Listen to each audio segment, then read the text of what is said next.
your part. I'm actually going to touch upon a little bit on what agencies look for as well. So I'm happy that it pretty much aligns with what you said and is not completely different. So it seems that we are pretty much in line. So yeah, so I'm Gijs. I'm doing the direct sales, and I'm going to touch upon like what is the value of joining a network and how direct sales adds value also to agencies over programmatic buy-ins. Oh, yeah, there you go. So here, this is just a group of the one, but I think a couple of the most important clients of us in for sure in the Benelux, but also for certain European campaigns that we're doing already. Um, yeah, so so I just gonna explain a little bit why. Oh my God, why these brands like to work with a network. We touched upon it already a little bit, of course. So, well, luckily we had a little bit of a interruption anyway, so I can hurry up a little bit. Is if we are together, if as a network you bundle all your inventory together, you automatically become relevant for more campaigns, for bigger budgets, and also sometimes you as a publisher that would on its own not be relevant for agencies or big brands will become relevant since you're part of the mix of a bigger whole, how you're being promoted to the brands. Then for you as a publisher, what you'll get from direct sales is, apart of course from a higher CPM, we'll touch upon that a little bit as well, is that the brands are normally more premium, stronger, more interesting brands. The designs are often slicker, more premium look and feel also of the designs of the ad. There's a difference between a nice BMW campaign and a eczema cream outbrain campaign that you can get. And this together with the better looking ads and also the more premium brands, also for a user is shown to be less intrusive since the user, like the ads that they're seeing are going to be more interested. They recognize the brands and also the look that they get is going to be a nicer feel overall, also incorporated in the website itself. Then this is more related towards the publishers, right? At least if you could have seen it. And then what this makes direct work more also for the agencies, right? Because we have a very good header bidding solution. So an agency can reach a network through Google, through Adform, through Xandr, through whatever platform they want. So why do they value direct? Well, Carlos touched upon it a little bit as well himself.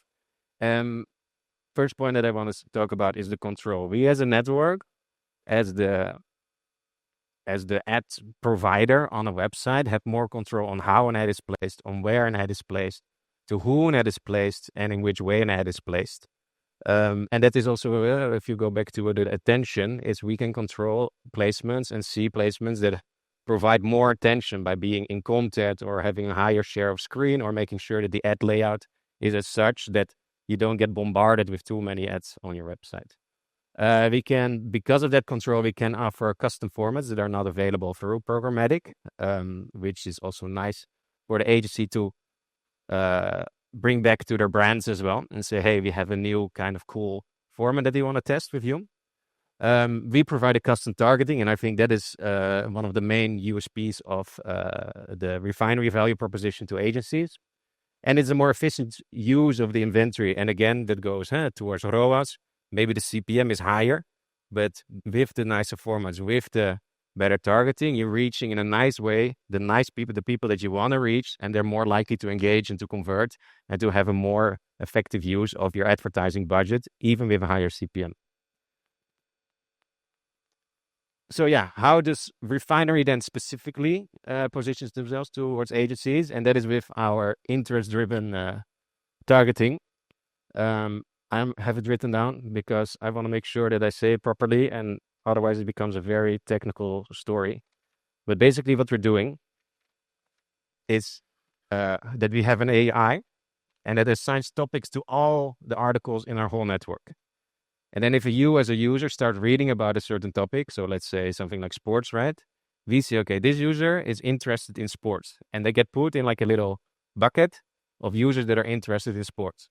And we do this for like hundreds of different topics, like not just big, like high level, like sports, but in sports also like extreme sports or skateboarding or in cooking, but maybe specifically rice meals and specifically baking and specifically Asian cuisine.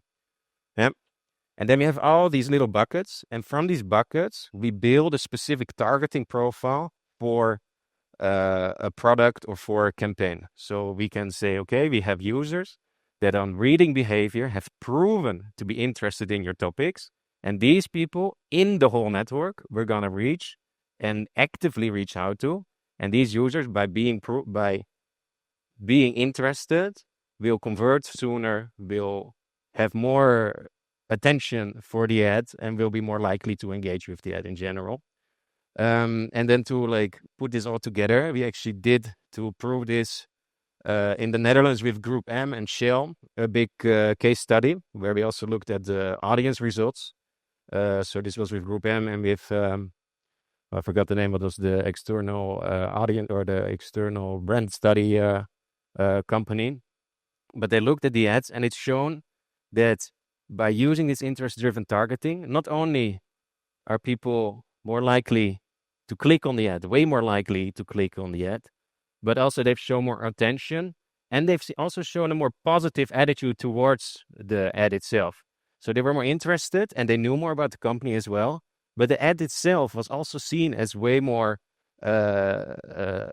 quality for them, which in turn also for you as a publisher is nice because the more interested the user is, the more they like the ad, the less intrusive they're going to see how the ad is for them. So yeah, this is a little bit like an overall thing. And then I would love to hear the questions. Oh, there's one thing that I forgot actually. What is actually important in this is the bigger you get, the more important it becomes for more countries as well. Because at some point you reach critical mass, where also an inventory growth in France can be relevant for you in the Netherlands or for you in Spain, because we have enough inventory as a whole, European plus LATAM network, to reach worldwide campaigns and reach European campaigns. So the more you put each other together, the stronger you are. Well, let's start maybe with the open discussion. Let's say from whatever Gijs just said. Are there any questions? So before we just start with the ones we have planned already.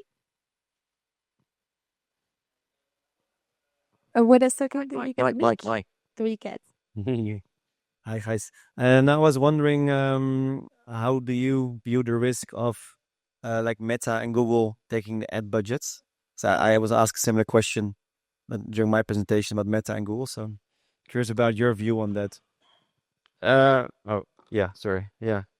I think there are different budgets. There are very different strategies. The social is way more related to a community kind of feel and reaching people in certain context as well.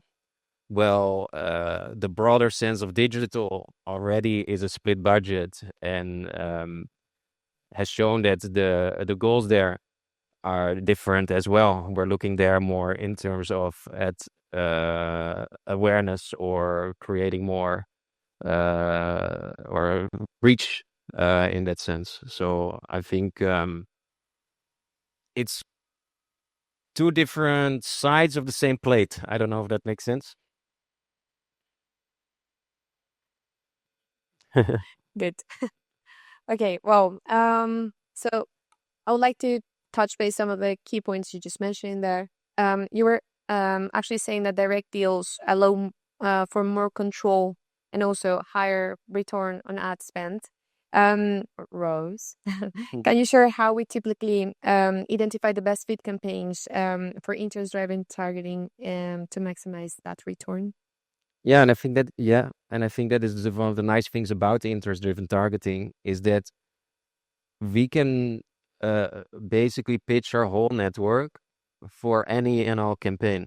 So where normally, right, you would pitch an automotive sites to BMW, we pitch now an automotive or luxury interested audience towards BMW, which makes it possible that an ad appears on pro cycling stats or on a cooking website or whatever as well, because people can be interested in multiple things. Well, actually, also getting on the topic of the custom formats, and also, well, you mentioned also custom targeting, but we will jump on that later. With direct campaigns offering custom formats and sleeker designs, let's say, how do we ensure the user experience stays strong while delivering actually high brand impact? Yeah, so I think what I said, the more interested the user is, the more likely they are to like an ad, and the more they like an ad, the less intrusive it is for them. So reaching the right people is the first start, right? And then the good thing about a direct campaign is that we have that full control of how an ad serves, where an ad serves, and also how often an ad serves. So I think Carlos said that as well with the frequency, right? UX, even if it's a perfect ad, but if you get the same ad 15 times in a row, it's gonna be annoying and it's gonna affect your browsing behavior. Sure. Well, in regards to like jumping in the custom targeting, how are we actually, where if you can get a little bit deep into it, how are we leveraging the power of our collective network to actually be able to unlock like higher campaign budgets and actually also like and stronger visibility of our for the publishers that we support?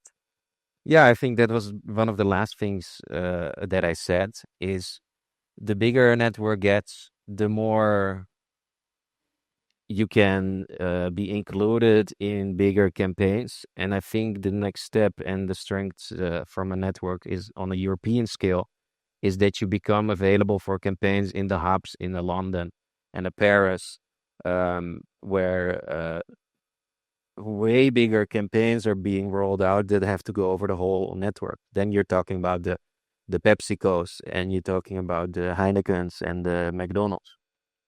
And I also, well, this is something actually we spoke like out of this, but it's true that we also don't really sell like the publisher itself. Like we don't sell the editor, let's say that the procyclingstat.com. We sell audiences actually. So that's also something that I think as a network we also are able to get those budgets and that interest and agencies, etc. That maybe them alone just getting there, which is okay as well, but they will not have access to these kind of deals as well, right? No, that is true because you're part of a bigger whole.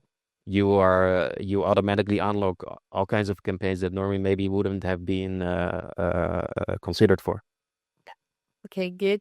And also like more that this is a topic I think that might be interesting more for publishers. How does it work with publishers that also do their own agency sales? Because we have here some really big publishers in media, and most of them do also direct sales. So sometimes they don't really find the added value of first of all working like with an article like us, just for because it's programmatic, but it's not only programmatic. We also power like direct deals into the table. So how we find the common ground in there? Yeah, I think one of the first parts is the power of the collective, right? The last what you want to do is to compete together. So for sure you need clear appointments, no how to say that? Clear rules with each other. You need to make sure that is clear. But as we said, we don't offer a single website to the agencies. We offer the audiences. And yes, if we do had to stick with for cycling stands, if we do a campaign about cycling, then most people are going to come from pro cycling stats, of course. But a cooking website can also be included if a user is there who has shown interest in the same type of content. And the beauty is, of course, that as part of the network, you yourself unlock also the interest-driven targeting method that can be sold as well. So even if you already have like a direct sales presence, you can strengthen your offering there. And you can say, hey, maybe I have this massive site, right? If you have a massive news site where the audience is pretty general, you can say, but in my massive news site, I can target this specific section of users that have shown interest in, I don't know, financial products or mortgages or something like that.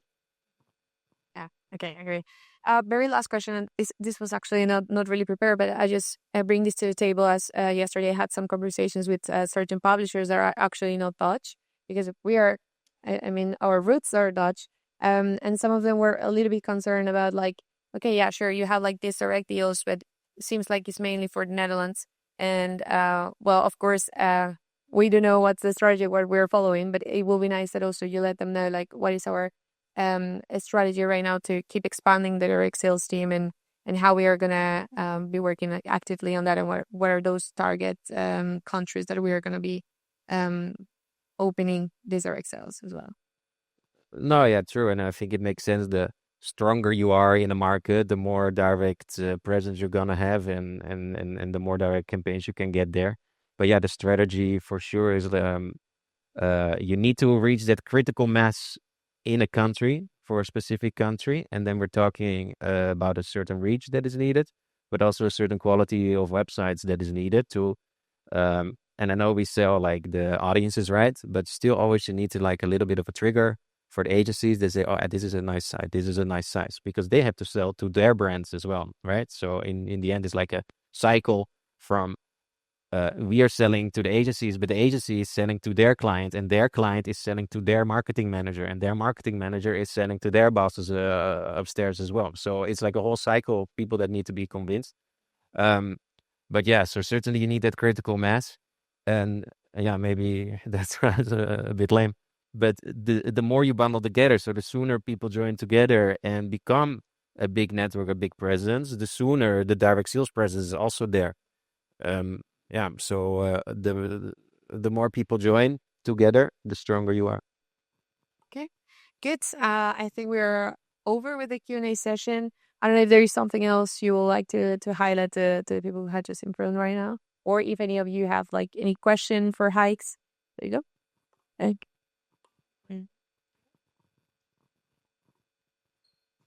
A question for Gijs about like the strategy of the direct sales. Is it like a goal to diminish programmatic and do like only No, sales as much as possible? for me, I would love to do only direct sales, because the better the header bidding product, the harder our job gets as well. Because the more is available, the more targeting, the more formats, the more ways are available to go programmatically, the more agencies say, well, thank you, but we just plug you into a deal. So the goal is always to do as much direct sales as possible for that premium, as we discussed. But in the end goal is to make as much money together. So if that goes through programmatic, then we can do it for programmatic.